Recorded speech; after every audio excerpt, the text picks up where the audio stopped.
Hello Harshita. Hello Harshita.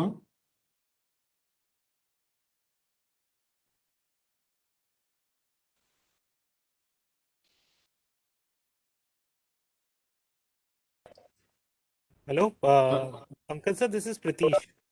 Good afternoon. Good afternoon. I think good evening. Hello. Hello. Yes, sir. Good afternoon, this is Pratish. Sir, we'll wait for some time. Participants are joining, then we'll start. ठीक है ठीक है. Yeah. For 5 minutes. Okay, sure. Sir, till the time you can start sharing your present screen. We are doing that only. Okay.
Good evening, everyone. Uh, this is Pratish from NCDX. We'll start this. Thank you for joining this session. So today we have a distinguished guest from SEBI, Mr. Pankaj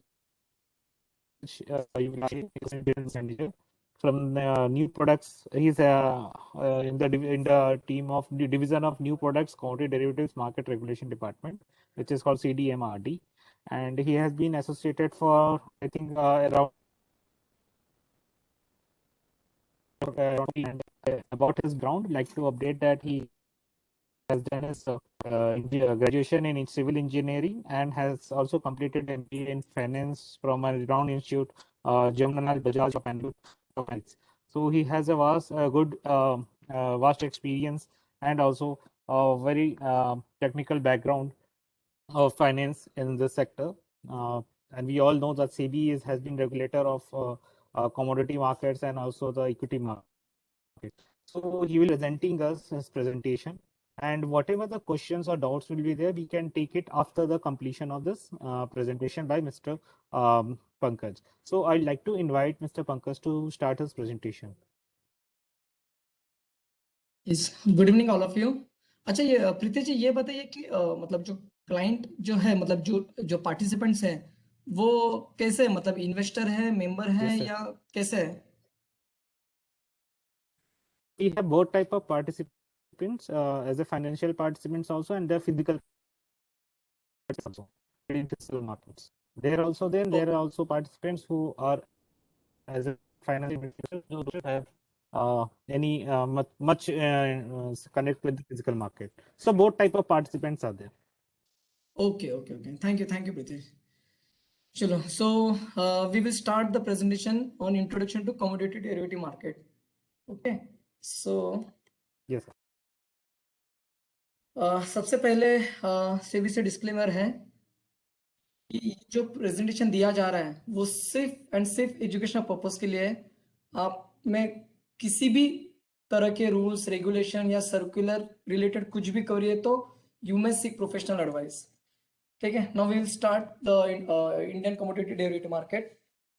आपको पता ही होगा कि commodity काफी सारे है India में, पर जितने कमोडिटीज है उतने सारे कमोडिटीज में हम ट्रेड नहीं करते हैं। तो गवर्नमेंट ने क्या किया कि एक नोटिफाइड किया हुआ है, करीब करीब 91 कमोडिटीज को नोटिफाई किया हुआ है, जिसमें आज के मार्केट में या कमोडिटी मार्केट में 40 to 41 commodities actually actively trade हो रहे हैं। तो उसमें से ये सब चीजें आगे हम इसमें विस्तार से बात करेंगे इस चीज के लिए।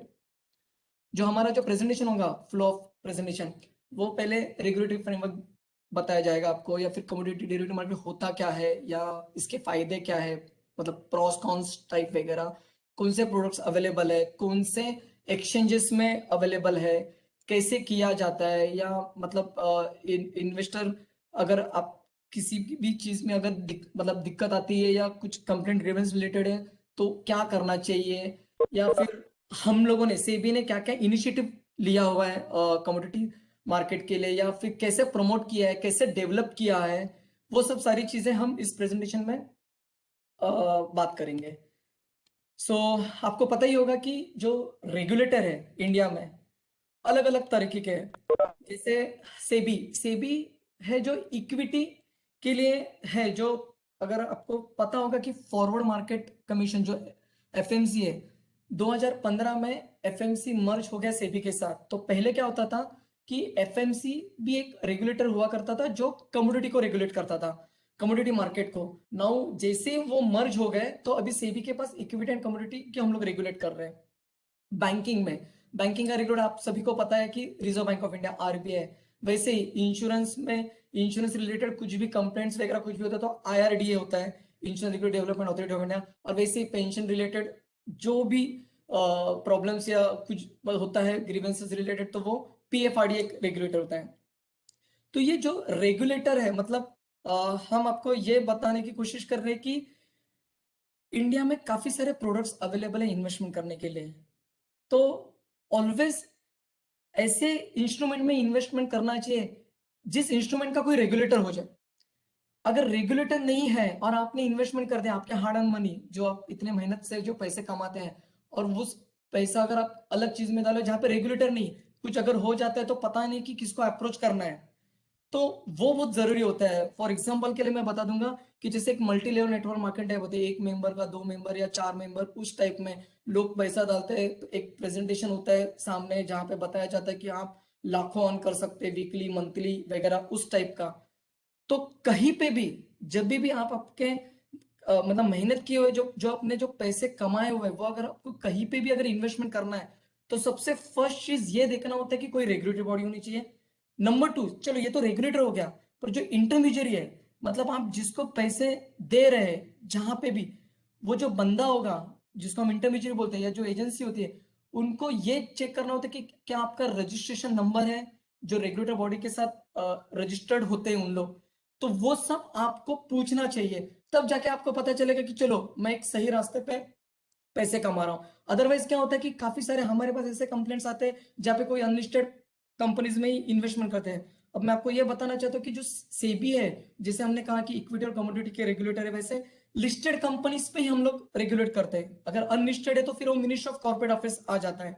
तो वो सारी चीजें जो बेसिक्स है, जो आपको भी पता होने चाहिए कि, क्योंकि यहाँ पे वही तीन ही चीज इंपॉर्टेंट होते हैं। नंबर 1 आप लोग, ठीक है, नंबर 2 पैसे इनमें, और थर्ड मतलब इंटरमीडिएरी। तो आपको पता होना चाहिए कि जो पैसे डाल रहे हैं जिस जगह पे, वो क्या सही सलामत है, या उसके बारे में हमें अच्छे से जानकारी है। इसके लिए रेगुलेटरी ये जानना बहुत जरूरी होता है। नाउ ये जो आपको मैंने बता दिया है कि सेबी जो मतलब टॉप मोस्ट, मतलब जैसे रेगुलेटर है, तो हमारे जो अंडर आते हैं वो स्टॉक एक्सचेंजेस आते हैं, क्लियरिंग कॉर्पोरेशन। अगर हमारा सबसे मेन ऑब्जेक्टिव है कि आपको सुरक्षित, मतलब जैसे to protect the interest of investor, market को रेगुलेट करना और डेवलप भी करना। तो ये जो 3 चीजें हमारे मेन ध्येय है, जहां पे हम पूरी तरह से मार्केट को रेगुलेट कर देते हैं। और अब हम आते हैं कमोडिटी डेरिवेटिव मार्केट पे। सी डेरिवेटिव क्या होता है, मतलब कमोडिटी डेरिवेटिव कि जहां पे जो अंडरलाइन है, यहाँ पे जैसे काफी सारे कमोडिटीज होते हैं, तो कुछ तो अंडरलाइन होना चाहिए। उस एक अंडरलाइन के ऊपर हम एक स्पेसिफिकेशन, एक कॉन्ट्रैक्ट बनाते हैं, जिसमें टिक साइज होता है, क्या क्या स्पेसिफिकेशन XYZ है, जो आगे के स्लाइड में पूरी डिटेल में दिया हुआ है, कमेंसमेंट कब, एक्सपायरी कब वगैरह, और उस पे हम ट्रेड कर देते हैं। जैसे फ्यूचर्स होता है, ऑप्शंस होता है डेरिवेटिव में, तो फ्यूचर्स में अलग अलग तरीके होते हैं, ऑप्शंस में कॉल पुट टाइप सा होता है ऐसे। और अगर आपको स्टार्ट करना है कमोडिटी में, तो सबसे पहले आपको ब्रोकर ओपनिंग ट्रेडिंग अकाउंट होना चाहिए। अब वो भी होना चाहिए विद सेबी रजिस्टर्ड ब्रोकर के साथ, जहां पे आपका केवाईसी आपको सबमिट करना होता है, और रिस्क डिस्क्लोजर डॉक्यूमेंट भी होता है, जहां पे आपको ब्रोकर देता है। जनरली हमेशा हम लोग अकाउंट ओपन करते समय वो रिस्क डिस्क्लोजर डॉक्यूमेंट्स होता है, पर हम लोग थोड़ा सा आलसपना करते हैं और उसमें हम देखते नहीं है। पर वो जरूर आप देखिए, पढ़ लीजिए, उसमें आपको आइडिया आ जाता है, क्योंकि उसमें सारी चीजें लिखे रहते हैं कि कहाँ कहाँ पे रिस्क क्या क्या होता है वगैरह, क्या क्या डिस्क्लोजर वो देते हैं। और जैसे ही कमोडिटी में हम एंटर करते हैं, सबसे फर्स्ट हमें लगता है मार्जिन, क्योंकि विदाउट मार्जिन एक परसेंटेज होता है जो अमाउंट डिसाइड होता है, वो मार्जिन हमें रखना होता है। वो मार्जिन रखने पे जैसे ही मार्केट में डे में ट्रेड होता है, उस तरह से मार्जिन फ्लक्चुएट होते रहता है, और देन बैंक अकाउंट ओपन करना होता है। और सबसे इंपॉर्टेंट चीज यहाँ पे कमोडिटी मार्केट में आपको ENWR अकाउंट ओपन करना होता है। इसको अगर फुल फॉर्म कहा जाए तो इलेक्ट्रॉनिकली नेगोशिएबल वेयरहाउस रिसिट, जहाँ पे सिंपल है, जैसे इक्विटी में डीमैट अकाउंट में सिट होता है, वैसे यहाँ पे जो फिजिकली जब हम डिलीवरी जो देते हैं, सेलर जब देता है, बाय देता है, तो जब डिलीवरी देते समय, डिलीवरी देने के पहले कुछ तो इलेक्ट्रॉनिकली एक रिसिप्ट जनरेट करना होता है, तो वो ENWR। अच्छा, वो भी होता है WDRA, जो warehouse development regulatory authority के अंडर आता है, तो वो भी सब अप्रूव किए जाते हैं। अच्छा, इसमें छोटे छोटे टेक्निकल टर्म्स हैं जो आपको बहुत समझना जरूरी है जब आप ट्रेड करते हो कमोडिटी में, कि फाइनेंशियल सेटलमेंट प्राइस। अब ये फाइनेंशियल सेटलमेंट प्राइस क्या होता है, मान के चले कि आपने तो चलो मार्जिन पे कर दिया और आप कमोडिटी स्टार्ट कर रहे हो, ट्रेडिंग स्टार्ट कर रहे हो। आज का जो क्लोजिंग प्राइस है, आज के क्लोजिंग प्राइस हम देखेंगे क्या है, फिर कल का देखेंगे और परसों का देखेंगे, जो वर्किंग डेज है T-1 और E-2, मतलब एक्सपायरी वाला। तो ये तीनों का जो एवरेज हम लेते हैं, वो फाइनेंशियल सेटलमेंट प्राइस कहा जाता है उस चीज के लिए। सेकंड, जो मार्क टू मार्केट मार्जिन होता है, उसमें उसमें ऐसे होता है कि आज आपने एक सर्टेन अमाउंट का मार्जिन किया हुआ है, पर at the end of the day आपका, आपने जो भी पोजीशन ली हुई है, उसमें आपको अगर लॉस दिखाई देता रहेगा, तो आपको वो मार्जिन में टॉप अप करना होता है। तो इस तरह से मार्जिन हमेशा mark to market margin on daily basis में होते रहता है। इसके लिए आपको मार्जिन आपके पास सफिशिएंट होना चाहिए, अदरवाइज वो ओपन जो पोजीशन होता है वो स्क्वायर ऑफ हो जाता है। थर्ड, वही हमारा जो ऑफसेट है, जो जहां पे फ्यूचर कॉन्ट्रैक्ट जो हम एंटर करते हैं, जहां पे परचेज और सेल, वो जो आइडेंटिटी, वो मतलब बायर ने बाय किया और सेलर ने उस प्राइस पे सेटल करके स्क्वायर ऑफ, मतलब हम जो ऑफसेट करते हैं, स्क्वायर ऑफ करते हैं, उसके लिए वो कहा जाता है। और आगे है स्टैगर्ड डिलीवरी। स्टैगर्ड डिलीवरी एक ऐसी चीज है कि जहां पे पहले हमारे पास 10 दिन था, मतलब अगर मान के चलो सेलर को डिलीवरी देना है, ठीक है, ऑफसेट इन्होंने पोजीशन किया नहीं, और एंड ऑफ द डे मतलब जो हमारा एक्सपायरी है उससे 5 दिन के पहले अगर पोजीशन स्क्वायर ऑफ नहीं हुई, तो अब सेलर को तो डिलीवरी देना है और बायर को डिलीवरी लेना है। तो वो जो चीज है स्टैगर डिलीवरी, पहले ये हमारे पास 10 दिन था, अभी वो 5 दिन हो चुका है। तो अगर ऑफसेट करना है या स्क्वायर ऑफ करना है तो हमें स्टैगर तक रुकना नहीं चाहिए, उसके पहले हमें डिसाइड करना है कि क्या क्या हम मतलब जो पोजीशन ले उसका क्या करना है, हमें सही में डिलीवरी चाहिए या नहीं चाहिए वगैरह। एंड द लास्ट है commodity index. As it is simple like NSC का जो है निफ्टी 50 और सेंसेक्स जो होता है बीएससी का, जहाँ पे 50 स्टॉक होते हैं और बीएससी में 30 स्टॉक्स होते हैं, वैसे ही कमोडिटी इंडेक्स में जो 5 एक्सचेंजेस होते हैं, जैसे इसमें जो एनसीडीएक्स होता है वहां पे एग्रीडेक्स होता है, तो एग्रीडेक्स में 10 कमोडिटीज होते हैं, तो उसका जो वेटेड एवरेज होता है वो एक एग्रीडेक्स का आ जाता है। देन गुआरेक्स आता है जहाँ पे 2 कमोडिटी होता है। देन सोयाडेक्स है। देन फिर एमसेक्स के अंडर बुलडेक्स आता है, तो जहाँ पे करीब करीब गोल्ड सिल्वर आ जाता है बुलडेक्स में। फिर एक मेटल डेक्स भी आता है जहाँ पे करीब करीब 6 मेटल्स होते हैं, जिसका एवरेज से वो एक इंडेक्स दिया जाता है। तो जहां से आपको पता चल सकता है कि मेटल की आज के तारीख में पोजीशन क्या है, कि अप है कि माइनस है, क्योंकि वो एक ही कैटेगरी के होते हैं। जैसे मैंने आपको कहा था कि जो गवर्नमेंट ने जो नोटिफाई किए थे 91 कमोडिटीज, और उसमें टोटल अलग अलग तरह के 12 कैटेगरी है, तो वो 12 अलग अलग जिसमें मेटल होता है या फिर अलग अलग तरीके के पल्सेस रहते हैं, स्पाइसेस होते हैं, एग्रीडेक्स होते हैं, नॉन एग्रीडेक्स, ऐसे अलग अलग कैटेगरी के होते हैं, तो उसमें वो नोटिफाई किया हुआ है। अब इसमें एक ध्यान में रखना है कि यहाँ पे हमें कंपल्सरी डिलीवरी होता है, सेलर्स का ऑप्शन होता है, या इंटेंशन मैचिंग होना चाहिए। अगर बायर सेलर का मैचिंग हो रहा है कि स्टैगर डिलीवरी की पीरियड के पहले ही स्क्वायर ऑफ करना है तो स्क्वायर ऑफ हो जाएगा, पर अगर डिलीवरी उठाना है तो वो फिर सेलर को डिलीवरी देना पड़ता है, बायर को डिलीवरी लेना पड़ता है, ऐसे। अच्छा, जनरली लोग क्या होता है कि काफी कंफ्यूज हो जाते हैं कि इक्विटी मार्केट, काफी सारे लोग इक्विटी में ट्रेड करते हैं, पर जैसे ही उनके ब्रोकर जो इक्विटी में है, जैसे अपस्टॉक्स बोलो या फिर आप जीरोधा बोल दीजिए, वो जब उनको कॉल आता है कि आप कमोडिटी में भी ट्रेड कर सकते हैं, सेम अकाउंट में आपको हम कमोडिटी का भी एक्सेस दे देंगे, तो सबसे पहले लोगों के माइंड में आ जाता है अरे कमोडिटी होता क्या, उनको थोड़ा काफी टेंशन आ जाता है। तो हम आपको just equity and commodity derivative market के बारे में डिफरेंस बताएंगे कि क्या है। जैसे मैंने आपको कहा कि कमोडिटी में जो अंडरलाइन होता है वो गुड्स होते हैं, जो कमोडिटीज होते हैं अलग अलग नोटिफाइड, जैसे एक्टिवली अभी 4100 है।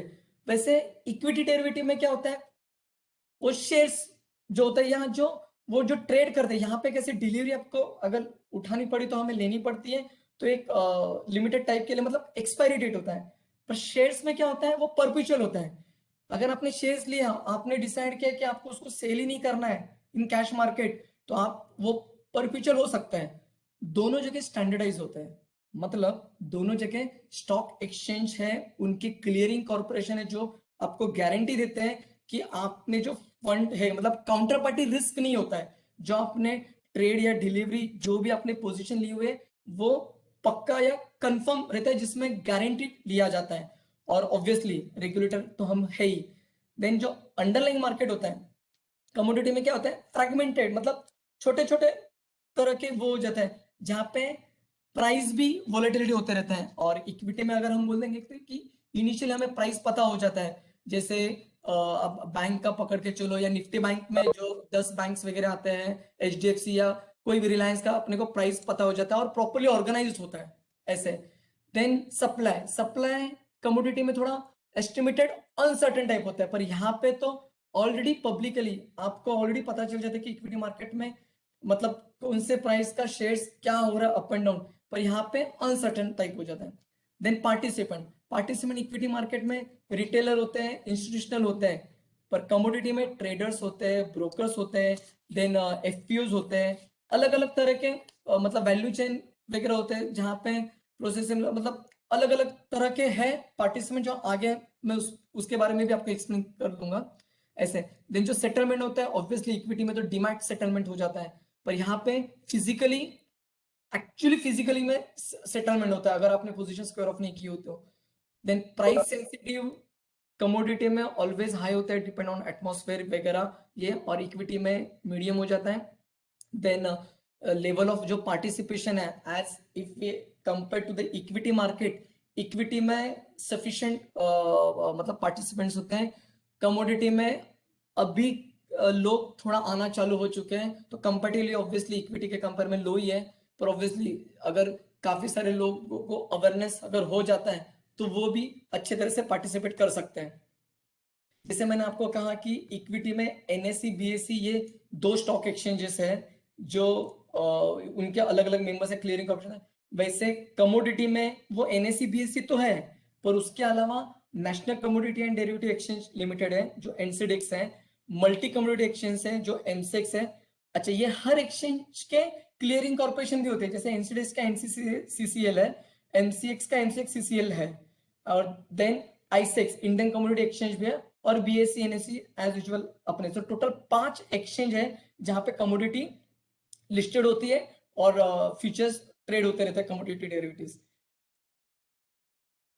कौन से कमोडिटीज है जो स्टॉक एक्सचेंज में लिस्टेड होते हैं? अगर हम, वैसे तो गवर्नमेंट ऑफ इंडिया ने 12 नोटिफाइड कैटेगरी बताए गए अलग अलग वगैरह, अगर ओवरव्यू हम देखेंगे तो 2 टाइप बोल सकता हूं, मतलब एक एग्री कमोडिटी डेरिवेटिव्स जहां पे एग्रीकल्चर है, जैसे कैस्टर सीड है या कोरिंडर है, गौर सीड या गोरगम वगैरह, वीट, टर्मरिक वगैरह, कॉटन, क्रूड पाम ऑयल, ये टाइप के जो मेंथन ऑयल वगैरह है, ये सारे एग्री कमोडिटी डेरिवेटिव, जहां पे आपको यहाँ पे फोटोज में भी देखेंगे कि कौन से ट्रेड होते हैं under the agree commodity derivatives में।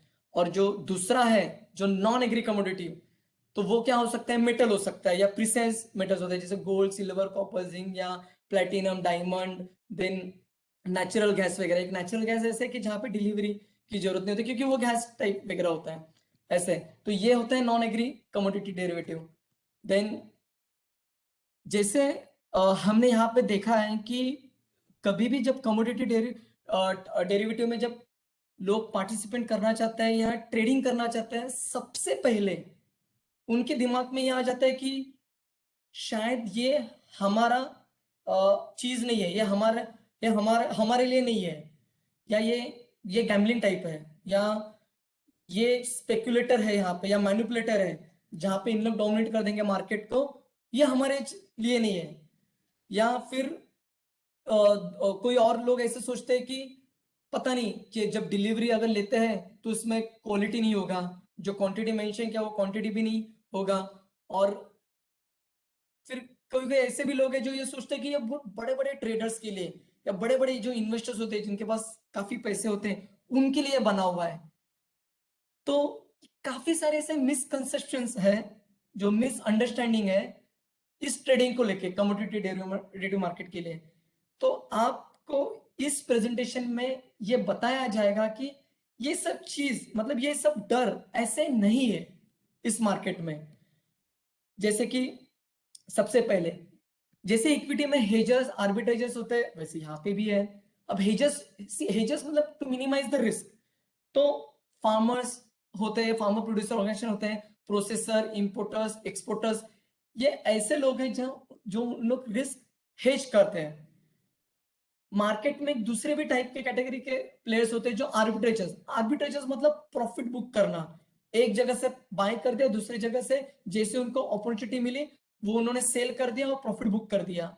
देन आ जाता है फाइनेंशियल इन्वेस्टर, जैसे वो लोग मतलब अपने इन्वेस्टर ही बोल देते हैं कि ये मैन्युपुलेटर या मतलब इस तरह के लोग मार्केट को ये कर देते हैं। तो ऐसे नहीं है, ये होते हैं फाइनेंशियल इन्वेस्टर जहाँ पे डीआईओज होते हैं, एफआईज होते हैं वगैरह, अलग अलग। जैसे इक्विटी मार्केट्स में भी होता है कोई डे ट्रेडर, जैसे इक्विटी में इंट्रा ट्रेड अपन बोल देते हैं, या फिर पोजिशनल ट्रेडर, कोई पोजिशन लेके ट्रेडिंग करते हैं, या फिर मार्केट मेकर्स जो मार्केट को मतलब अच्छी तरह से पढ़ाई करके उन लोग ट्रेड कर लेते हैं।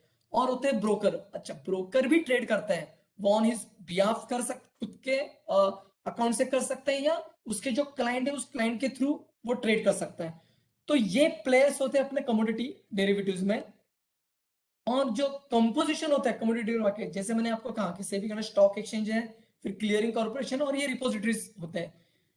तो अच्छा, ये स्टेक होल्डर्स मतलब ये तो है, क्लियरिंग कॉर्पोरेशन है, पर क्लियरिंग कॉर्पोरेशन का आगे क्या है कि वेयर हाउस सर्विस प्रोवाइडर्स भी तो चाहिए, क्योंकि जहां पे फिजिकली डिलीवरी आ गया है तो इसका मतलब हमें सर्विस सेंटर चाहिए, एडिशनल सर्विस सेंटर चाहिए, वेयर हाउसेस चाहिए, अगर वेयर हाउस सर्विस प्रोवाइड कर रहे हैं तो उसके लिए एक रेगुलेटरी अथॉरिटी भी चाहिए। तो ये जो वेयर हाउस सर्विस प्रोवाइड की जो रेगुलेटरी अथॉरिटी है वो WDR है। WDR मतलब warehouse development regulatory authority है। फिर एक लैब होना चाहिए जहां पे टेस्टिंग करेंगे कि जो मार्केट में मतलब जो डिलीवरी लिए हुए हैं वो कैसे हुए, मतलब सही तरह से क्वालिटी चेक कर लेंगे। और फिर उसके बाद फार्मर प्रोड्यूसर ऑर्गेनाइजेशन FPOs होते हैं या प्राइस पोलिंग एजेंसीज होते हैं। मतलब जैसे अगर मैं बता दूंगा, अगर मैं फॉर एग्जांपल बता देंगे कि अगर मंडीज है, काफी सारे एक सर्विस सेंटर है उसके तरह से काफी सारे मंडीज है, तो एक्सचेंज क्या करता है ऑन एन एवरेज एक प्राइस ले लेता है जिस जो प्राइस से फिर वो एक्सचेंज पे लिस्ट हो जाता है प्राइस उस तरह के। तो ये सारे काफी सारे इंटरनल प्रोसेस वगैरह हो जाते हैं। अच्छा, जैसे मैंने आपको कहा कि लोगों को काफी भय होता है या डर होता है कि ये कमोडिटी डेरिवेटिव, तो मैं आपको उसके बारे में बताना चाहता हूँ कि ऐसे कुछ है नहीं। ये जो पॉइंट्स लेके ये आगे 1 बाय 1 स्लाइड्स पे आपको बेनिफिट पता चलेगा। सबसे फर्स्ट स्टार्ट करते हैं हम प्राइस डिस्कवरी। प्राइस डिस्कवरी एक सबसे नंबर 1, सबसे फर्स्ट आप ये मोबाइल के थ्रू कर सकते हैं। आपको बार बार किसी को फोन लगा के क्या करना है क्या चाहिए वो सब करने की जरूरत नहीं है। आप मोबाइल में चेक कर सकते हो। आपको प्राइस अलर्ट भी आपको थ्रू SMS आते जाएगा। अगर आप वो बाय डिफॉल्ट ऑन रहता है तो उसमें आपको प्राइस आ सकता है। अच्छा, यहाँ पे आपके पास पावर होती है। अगर आप बायर हो या फार्मर्स, आपको जो प्राइस में लेना है तो आप बार्गेन कर सकते हो कि मुझे ये प्राइस में ये चाहिए करके। और सबसे इंपॉर्टेंट चीज, ये जो कमोडिटी डेरिवेटिव मार्केट है, ये जो मिडल मैन है या इसको बोलते हैं हम कमीशन एजेंट बोलते हैं, या जो पूरा डोमिनेट करता है मार्केट को, ये होता ही नहीं। ये तो आपको डायरेक्ट ट्रेड हो रहा है। आप एक तरह से प्राइस डिसाइड करते हो, उस प्राइस पे आपको, अगर आपको खरीदना है तो आप अगर मान के चलो फार्मर्स अगर कुछ प्रोड्यूस कर रहा है, उसको सबसे पहले ये डाउट होता है कि ये चला जाएगा कि नहीं जाएगा। तो वो आज के तारीख में प्राइस डिसाइड करके वो ट्रेड कर सकता है। जहां पे अगर पोजीशन स्क्वायर ऑफ नहीं होती तो वो डिलीवरी दे पाएगा। तो वो उतना सा आसान, क्योंकि स्टॉक एक्सचेंजेस है क्लियरिंग कॉर्पोरेशन से गारंटी लेने के लिए, जहां पे कोई दिक्कत नहीं आएगा। देन प्राइस रिस्क मैनेजमेंट, दो तरह के लोग होते हैं। एक तो होते हैं अपने नॉर्मल फॉर्मर्स, जहां पे और जहां पे लोग अपनी खेती करते हैं और उसमें जैसे हार्वेस्टिंग होता है और अगर मान के चलो प्राइस नीचे गिर गया तो उन वो जो एक्सपेक्ट करते हैं प्राइस ये सब आने वाला, वो प्राइस एक्सपेक्ट होता नहीं है और फिर उनका नुकसान हो जाता है। अब हम बात करते हैं कमोडिटी डेरिवेटिव मार्केट के, जहां पे आपको इनिशियली प्राइस को लॉक करना होता है। तो आपको मतलब टेंशन ही लेने की जरूरत नहीं कि प्राइस क्या होता है वगैरह। और जैसे हम बोलते हैं ना कि अ, अगर प्राइस फॉल हुआ तो आपने तो ऑलरेडी लॉक प्राइस किया हुआ है। सो अगर प्राइस लॉक किया है तो आपका लॉस वैसे ही आपको सेव हो गया, तो आपका लॉस हुआ ही नहीं क्योंकि आपने ऑलरेडी इनिशियली प्राइस लॉक किया और काउंटर पार्टी जो भी रहेगा उन्होंने वो प्राइस पे कंफर्म कर लिया है। ऐसे जो क्राइटेरिया होता है डेरिवेटिव ट्रेडिंग में जनरली मतलब कोरिलेशन विद इंटरनेशनल मार्केट होता है। मतलब इंटरनेशनली भी जो चल रहा है मार्केट उस तरह का हो रहा है। ऑब्वियसली जो अगर ड्यूरेबल और स्टोरेबल अगर देखेंगे तो जियोग्राफिकल कवरेज होता है या प्राइस वोलेटिलिटी होता है, उसके कारण ही तो प्राइस अप एंड डाउन होते रहता है, जहां पे लोगों को बेनिफिट मिल जाता है, फिर वैल्यू चेन वगैरह भी हो जाता है। तो ये एक थोड़ा क्राइटेरिया, आप ये स्लाइड्स देख सकते हैं। देन जो मैंने आपको कहा था कि कमोडिटी जो अंडरलाइन जो गुड्स एक अंडरलाइन होता है, तो चलो एक गुड्स है से गोल्ड है या सिल्वर है या आप व्हीट पकड़ के चलिए, ठीक है। तो सबसे पहले ये देखा जाता है कि सेंटर कौन सा है या बेसिस कौन सा है, इसकी यूनिट डिसाइड किए जाते हैं। फिर डिलीवरी टिक साइज होता है, मतलब कितना ये करना चाहिए। फिर इसकी क्वालिटी चेक किया जाता है, मतलब क्वालिटी क्या क्या स्पेसिफाई करते हैं। फिर timing of commencement of trading, मतलब टाइमिंग होता है। फिर डिलीवरी का स्पेसिफिकेशन है, मतलब स्टैगर्ड विद कंपलसरी डिलीवरी करना है तो वो भी आपके पास ऑप्शन होता है, या फिर कैश सेटल करना है वो भी ऑप्शन होता है। फिर मैच्योरिटी डेट भी होता है। तो ये सारे चीज का ट्रेड पैरामीटर्स को लेके एक आपका कॉन्ट्रैक्ट बन जाता है जो पूरा स्पेसिफाइड कॉन्ट्रैक्ट होता है। अच्छा, इस कॉन्ट्रैक्ट को लेके आपके पास रिस्क क्या हो जाता है, एक तो लिमिट ऑन ओपन पोजीशन है, डेली लिमिट होता है क्योंकि प्राइस तो फ्लक्चुएट होते रहता है, और मार्जिन भी आपको देना होता है, जैसे इनिशियल मार्जिन होता है। अगर एक्सट्रीम लॉस जा रहा है तो आपको एक्सट्रीम थोड़ा एडिशनल मार्जिन देना होता है या टॉपअप देना होता है। ऐसे तो ये जो या फिर डिलीवरी पीरियड का भी एक मार्जिन देना होता है। और फिर फाइनल सेटलमेंट प्राइस, जहां पे मैंने आपको बताया था कि क्लोजिंग प्राइस और उसकी पहले के 2 एक्सपायरी 1 एक्सपायरी 2 मतलब 3 दिन का एवरेज फाइनल। तो ये मेन फीचर्स होते हैं जहां पे वो कॉन्ट्रैक्ट स्पेसिफाई होता है। तो कहने का मतलब यह है कि जब आप सही में आपको डिलीवरी चाहिए और आपको ये चीज वगैरह है, तो उसमें आपको पहले ही पता चल जाता है कि क्या क्वालिटी, अगर गोल्ड है, 999 प्योरिटी है कि नहीं, या बीआई स्टैंडर्ड, मतलब काफी सारी चीजें कि जहां पे आपको पता चलेगा इनिशियली, और आप उस तरह से उस प्राइस को लॉक करेंगे और बायर और सेलर का जो इंटेंशन, जो मैचिंग है, वो मैचिंग होके वो आगे ट्रेड होते जाएगा। देन जैसे मतलब कि एक तो डेरिवेटिव मतलब मेन जो कैटेगरी, जो टाइप है, जैसे इक्विटी में, वैसे कमोडिटी में भी है कि फ्यूचर्स एंड ऑप्शन। फ्यूचर्स जो होता है, जो स्पॉट प्राइस जो चल रहा है, जो एक्चुअल मार्केट में, उसी के बेसिस पे फ्यूचर्स ट्रेड होता है, लॉन्ग शॉर्ट जो भी है। देन जैसे इक्विटी में होता है, ऑप्शन कॉन्ट्रैक्ट में क्या होता है, कॉल एंड पुट का होता है, जहां पे राइट्स होते हैं बायर को but not obligation to sell. तो उसी तरह का पुट का भी ऑप्शन होता है जहां पे प्रीमियम देना होता है, और फिर आपको पता चल जाता है कि स्क्वायर ऑफ अगर नहीं करते तो आपका प्रीमियम ही लॉस हो जाता है। तो आप मिनिमाइज कर सकते हैं रिस्क को इस ट्रेडिंग के लिए ऑप्शंस के जरिए, ऐसे। देन वेयर हाउसिंग में एक तो फिजिकली डिलीवरी मैंडेटरी होता है। अगर फिजिकल डिलीवरी मैंडेटरी है तो वो स्पेसिफाई किया जाता है, जैसे मैंने आपको कहा था नेचुरल गैस।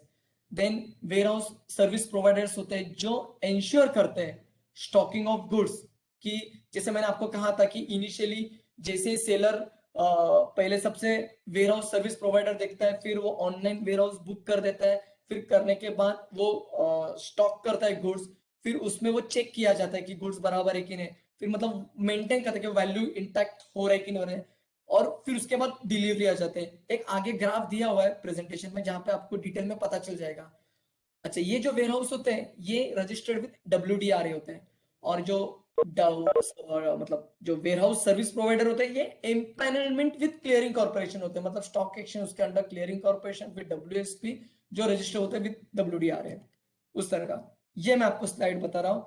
ये स्लाइड थोड़ा आप आराम से देख सकते हैं कि जो सेलर होता है उसके पास से गुड्स अवेलेबल है काफी सारे। अपन हम फॉर एग्जांपल एग्री में ही कौन से भी एग्जांपल ले लेंगे कि जहां पे एक कॉन्ट्रैक्ट ऑलरेडी डिराइव किया हुआ है, स्पेसिफाई किया हुआ है, वो एग्रीगेट करके वो एक कॉन्ट्रैक्ट क्या करेगा, मतलब अपने पास बना देगा, ठीक है, टिक साइज जो भी इस तरह से।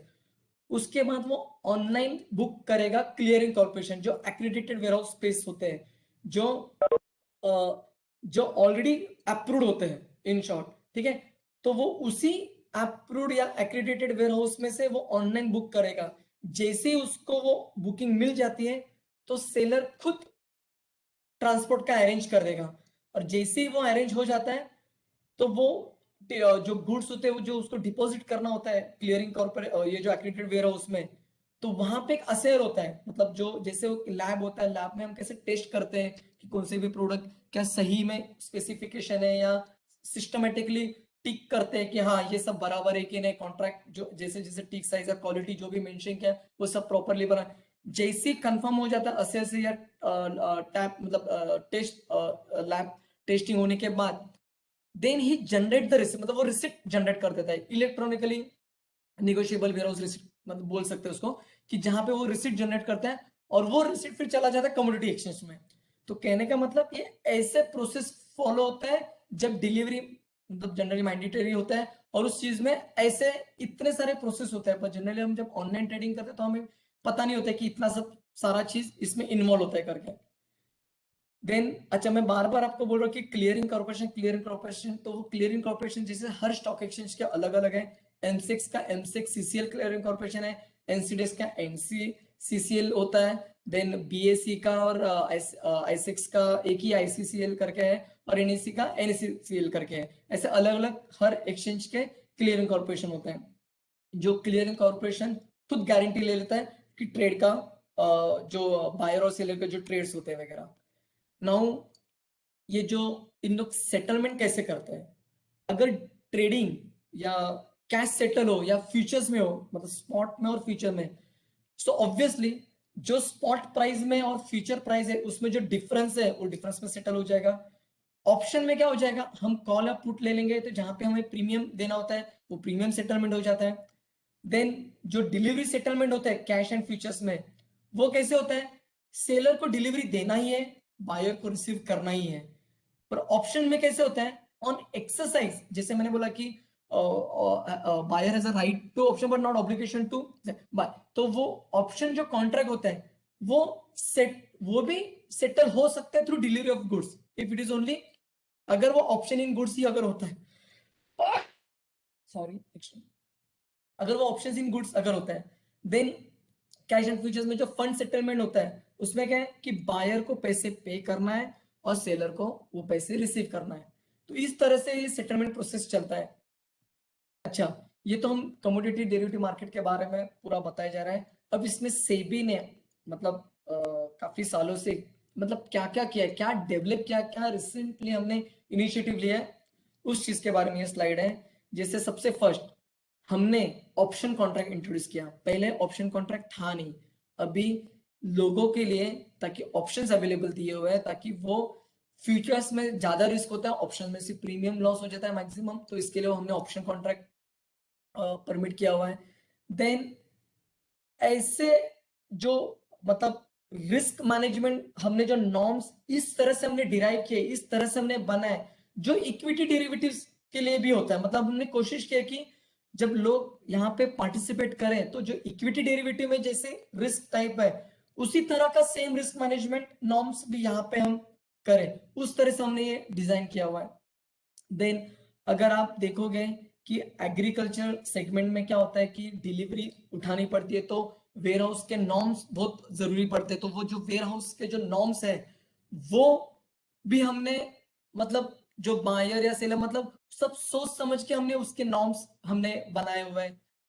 देन जो कमोडिटी एंड इक्विटी की जो ब्रोकिंग एक्टिविटीज है उसको प्रॉपरली इंटीग्रेट किया हुआ है। अच्छा, ये सब चीज में ऑब्वियसली साइबर सिक्योरिटी तो इम्पोर्टेंट है क्योंकि आज के तारीख में पूरे दुनिया में सब साइबर मतलब सब ऑनलाइन ही रिलेटेड है, और जो इक्विटी मार्केट में भी अलाइनमेंट प्रॉपरली होता है, तो उसके लिए हमने साइबर सिक्योरिटी की नॉर्म्स चेंज किए। मतलब जहाँ पे काफी सारे, अगर आप हमारे सर्कुलर देखोगे हमारे जो वेबसाइट में अवेलेबल है उसमें आपको पता चलेगा कि अगर सडनली कुछ अगर हो जाता है तो वो काफी पहले पूरा दिन बंद हो जाता है, पर अभी हमने इतने सारे नॉर्म्स चेंज किए कि वो सिस्टमेटिकली स्टार्ट भी हो सकता है। Then futures on commodity indexes ये हमने अलाउ किया है, और ऑप्शन इन गुड्स को भी हमने परमिट किया हुआ है। तो ये सारे चीज है मतलब कि जहाँ पे अभी जैसे हमने बोला फ्यूचर ऑन कमोडिटी, अगर हम इसी आपके माइंड में आया रहेगा कि ऑप्शन ऑन कमोडिटी इंडेक्सेस है कि नहीं है, तो यस आज की तारीख में अवेलेबल नहीं है, पर अगर फ्यूचर में हम वो भी सोच सकते हैं। तो ये सारी चीज जहाँ जहाँ जो जो अभी अवेलेबल है, जो जो परमिटेड है, वो हम जो हमने अभी रिसेंटली इनिशिएटिव किया है वो हम बता रहे हैं। देन जो जैसे मैंने स्टार्टिंग की स्लाइड में बताया था कि स्टैगर्ड डिलीवरी पीरियड था जो 10 दिन से हमने 5 दिन किए थे। फिर पहले परमिशन नहीं था म्यूचुअल फंड्स को या कैटेगरी 3 एएफ को या ये जो ईपीएफ के एलिजिबल अपने पोर्टफोलियो मैनेजर्स वगैरह, वो अभी हमने उनको भी अलाउ कर दिया है। देन मतलब काफी सारे जो हमने इनिशिएटिव लिए हैं वो सब आपको कमोडिटी मार्केट में दिखाया जाएगा। देन यहाँ पे दो तरह के फंड होते हैं, एक तो इन्वेस्टर प्रोटेक्शन फंड और एक होता है इन्वेस्टर सर्विस फंड।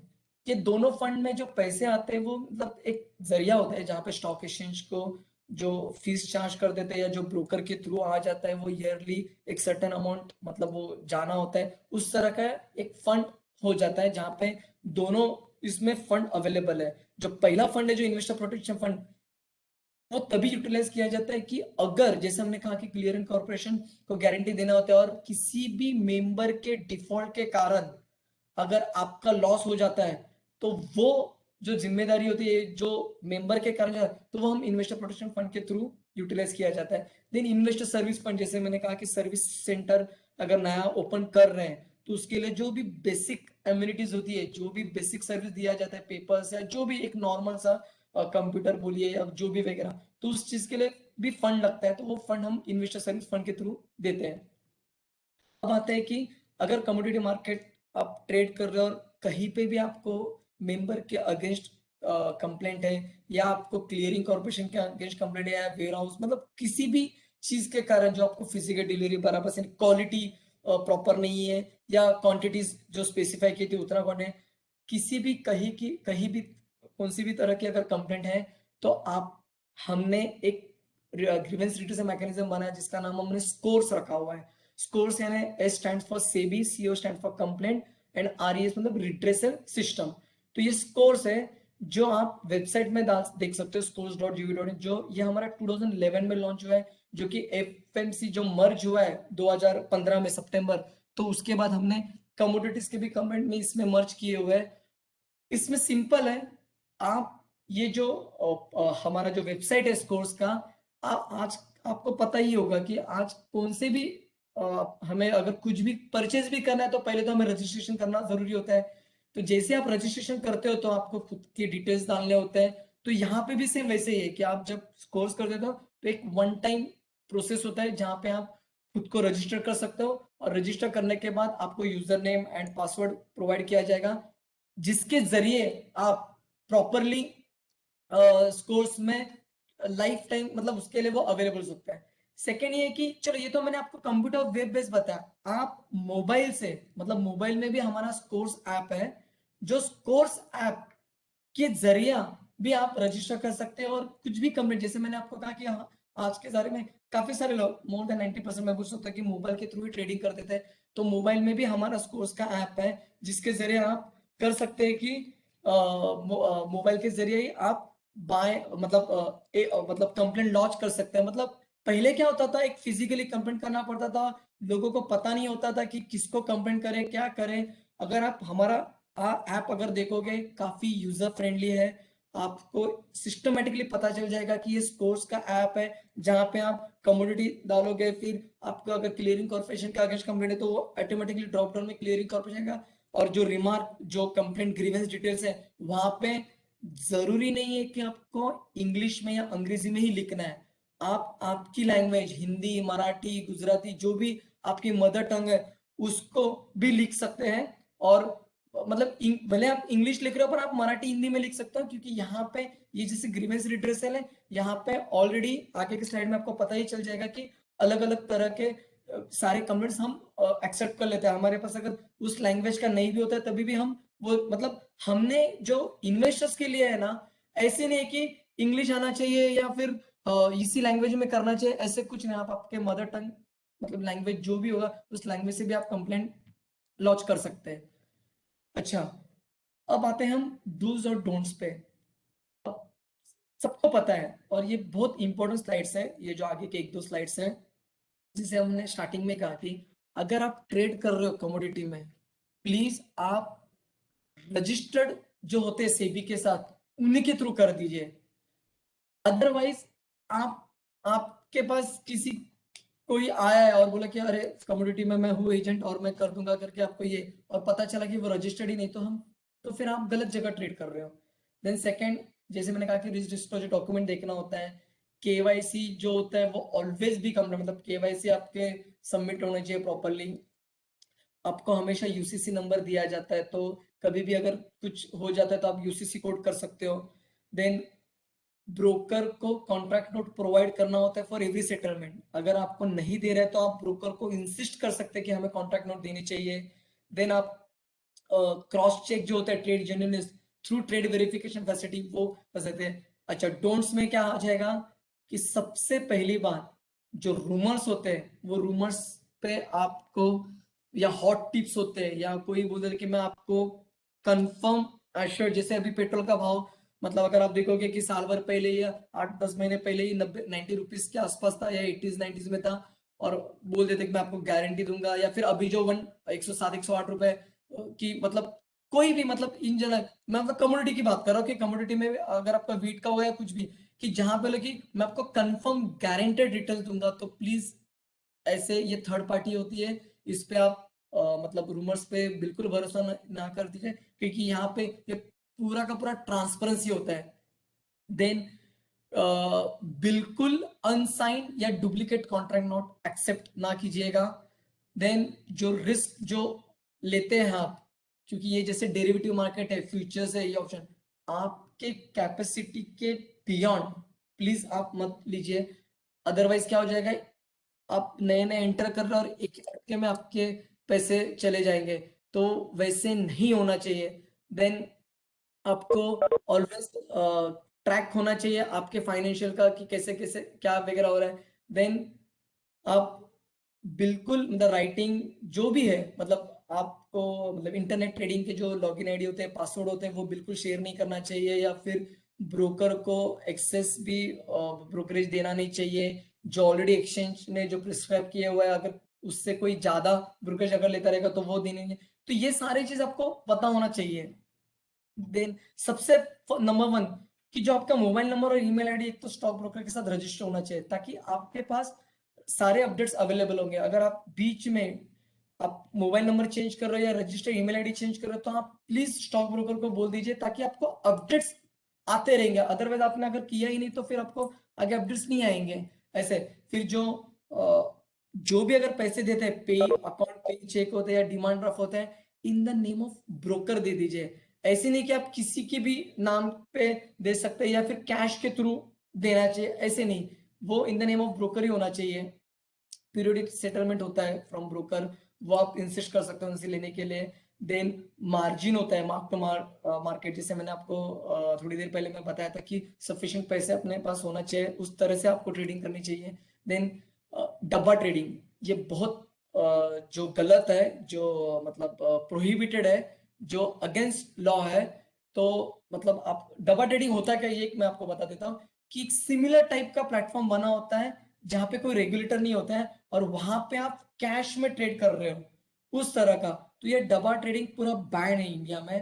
तो इस चीज में आप मत घुसे। जैसे मैंने आपको स्टार्टिंग में कहा कि उसी जगह आप इन्वेस्टमेंट कर दीजिए, करिए कि जहां पे कोई रेगुलेटर होना चाहिए या सेबी रजिस्टर्ड ब्रोकर होना चाहिए। अदरवाइज आप जहां पे भी पैसे डाल रहे हो, पता चला कि वो डब्बा ट्रेडिंग में जा रहा है, जिसमें काउंटर पार्टी रिस्क होता है, वो स्टैंडर्डाइज नहीं होता है, जिसमें आपका पैसा मतलब हमेशा डर ही रहता है, वो सब एक डुप्लीकेट टाइप सा हो जाता है, जहां पे कोई रेगुलेटरी बॉडी भी नहीं होती।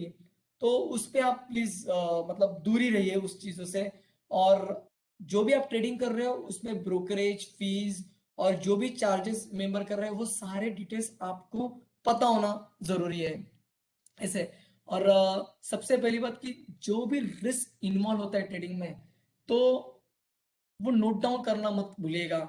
और जैसे भी डिलीवरीज जो कमोडिटीज होते हैं, उसको मतलब अगर बायर अगर होता है तो पेमेंट करने के लिए डिले ना कीजिए, या सेलर होता है तो सेलर को डिले नहीं करना चाहिए अपनी डिलीवरी देने के लिए। अदरवाइज क्या हो जाएगा कि उनके अलग अलग चार्जेस लग जाएंगे ऐसे। और जैसे मैंने कहा कि कोई भी चेक एक मतलब किसी भी ऑथर में अगर वो बोलते हैं कि मैं ऑथराइज पर्सन हूँ, मेरे नाम से चेक इशू कर दीजिए या कैश दे दीजिए, प्लीज आप ऐसा मत कीजिएगा।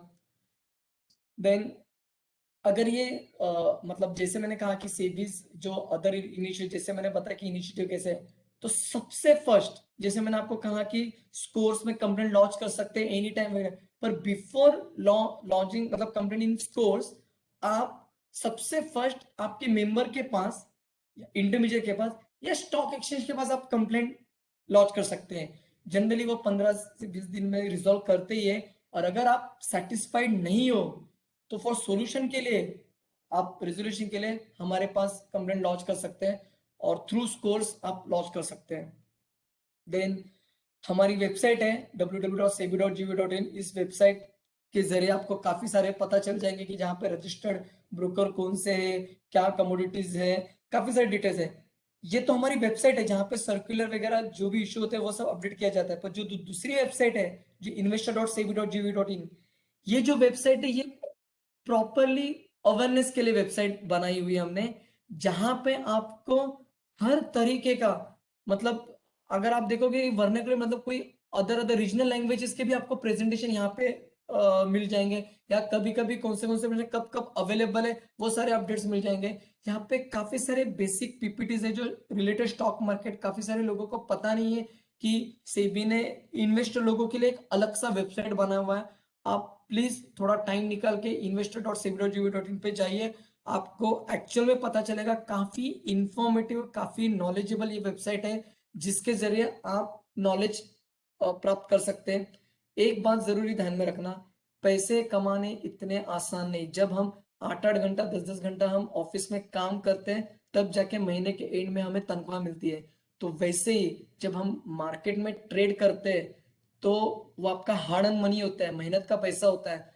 तो वो मेहनत के पैसे को और बढ़ाने के लिए आपको बहुत ज़रूरी है ये इन्फॉर्मेशन नॉलेज प्राप्त करना। अगर आप नॉलेज लेने के लिए या इन्फॉर्मेशन प्राप्त करने के लिए या इसमें यूट्यूब में भी काफ़ी सारे वीडियोस अवेलेबल है जहाँ पे आप कमोडिटी डालोगे नॉलेज तो उसमें पता चल जाएगा पूरा वीडियो टाइप मतलब एकदम अच्छे तरह से काफ़ी सारे वीडियोस अवेलेबल है। उसमें अगर आपने जितना टाइम इन्वेस्ट करोगे उतना आप ही का फायदा है। कोई भी ऐसे मतलब पैसे ऐसे आराम से बैठ के नहीं कमाए जा सकते जिसके लिए हमें नॉलेज प्राप्त होना ही है। नॉलेज के ज़रिए हम आगे बढ़ सकते हैं। देन अगर आपको सेबी में किसी की भी हेल्प की ज़रूरत पड़ती है तो आप ये toll free number note down कर दीजिए जो हमारा नॉर्मल 930 टू 530 चालू होता है, जहाँ पे आप 21 तरह के लोकल या रीजनल लैंग्वेजेस से बात कर सकते हैं। आप आपके स्टेट के ज़रिए अगर आप कर्नाटका में हो या महाराष्ट्र में हो तो मराठी, हिंदी 2 ऑफिशियल लैंग्वेज होती है, मदर टंग और इंग्लिश लैंग्वेज, और थर्ड जो बोली जाती है हिंदी और इंग्लिश ऑफिशियल लैंग्वेज पकड़ी जाए और वो स्टेट का एक लैंग्वेज। तो ऐसे ऑप्शन आ जाएंगे ऑटोमेटिकली जहाँ पे आप वहाँ पे बटन प्रेस करके आप आपके लैंग्वेज से बात कर सकते हो। उनको तरह तरह के आपको सवाल कुछ भी अगर आपको मन में तो आप फोन थ्रू कर सकते हैं। ऐसे नहीं है कि इंग्लिश में ही बात करना। मैं अभी भी बार बार रिपीट कर रहा हूँ, आप आपके मदर टंग मतलब रीजनल लैंग्वेज से भी आप बात कर सकते हो। और ये जो होता है कि जैसे मतलब एक्सेप्ट डिक्लेयर हॉलीडे क्या in the state of Maharashtra तो अवेलेबल ऑन ऑल डेज ही रखा है। अच्छा, किसी किसी को डर लगता है कि कैसे मैं फोन पे बात करके ये सब पूछे तो आप ask@sebi.gov.in पे भी जो ईमेल आईडी है for investor assistant for general queries के लिए उसमें भी आप ईमेल कर सकते हो जहाँ पे आपको रिस्पॉन्स आ जाएगा उस ईमेल आईडी से। ऐसे और इस तरह से हम अपना प्रेजेंटेशन और आप में जो भी आप कोई शिकायत या डाउट या जो भी क्वेरीज अगर आपकी होती है तो आप प्लीज बता दीजिए जिसका हम कोशिश करेंगे आंसर देने का। Thank you very very much.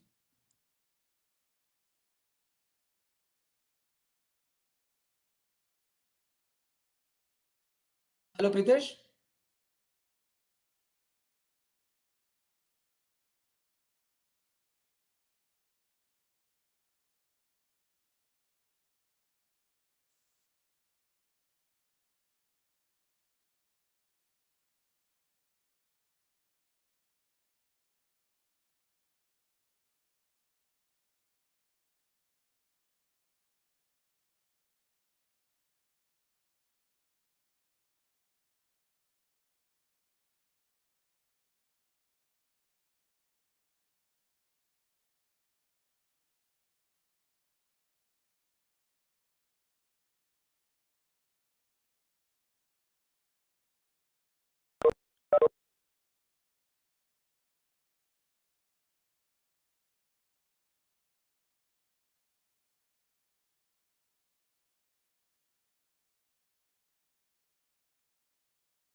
Any questions?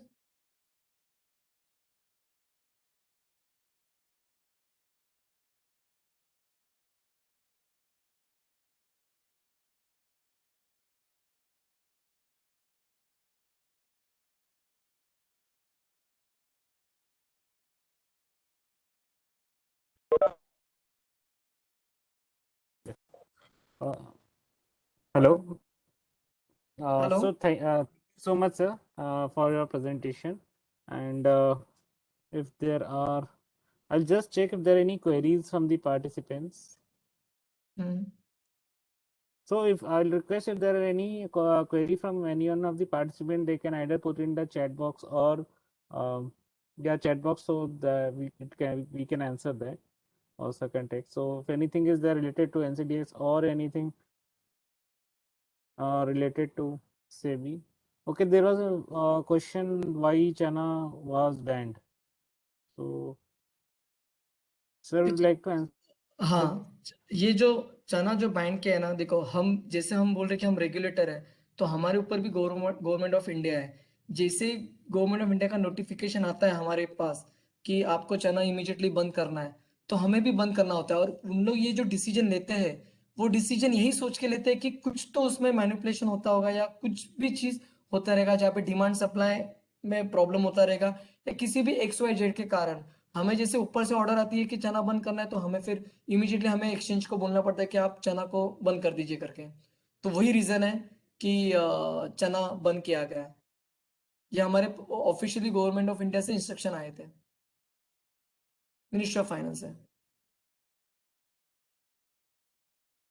Yeah, अच्छा, thank you, second sir, question for ये है कि where can we find the list of SEBI registered broker. अगर आप सेबी के वेबसाइट में अगर देखोगे, तो सेबी के वेबसाइट में इंटरमीडियरी का एक ऑप्शन है। तो उस इंटरमीडियरी के ऑप्शन को क्लिक करके आप वहां पे अलग अलग तरह के, जैसे आप म्यूचुअल फंड भी करोगे या फिर ब्रोकर्स होते हैं, सब ब्रोकर है, उस पे क्लिक करोगे ब्रोकर पे, वहां पे अल्फाबेटिकली ABCD टू जेड तक हो जाता है। तो वहां पे आप सर्च करके चेक कर सकते हो कि ये सेबी के साथ रजिस्टर्ड ब्रोकर है कि नहीं। या मतलब काफी सारे इंटरमीडिएट है, वो आपको पता चलेगा। उसमें आपको सेबी का यूनिक नंबर होता है जो रजिस्ट्रेशन नंबर, वो भी आपको पब्लिकली अवेलेबल होता है डोमेन पे। तो जो before investing to commodity market, आप सामने वाले से पूछ सकते हो कि आपका हमें सेबी रजिस्ट्रेशन नंबर दिखा दीजिए। और अगर सामने वाले ने आपको XYZ नंबर दे भी दिया, तो आप ये वेबसाइट के जरिए आप चेक भी कर सकते हो। और कोई सवाल?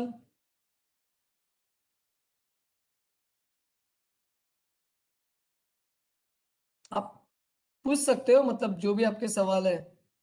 जनरली क्या होता है, ये हिंदी sir. में I है, think there are अंग्रेजी में होता है तो। no other questions, so we hmm. can end this uh, it, this webinar. So if there are any other questions, they can also reach out to us. Our numbers are there at our website. So if there are any queries or questions, you can also connect us through our website. So thank you very much, sir, for your presentation Thank you. and your time. Thank you. Thank you, sir. Yeah.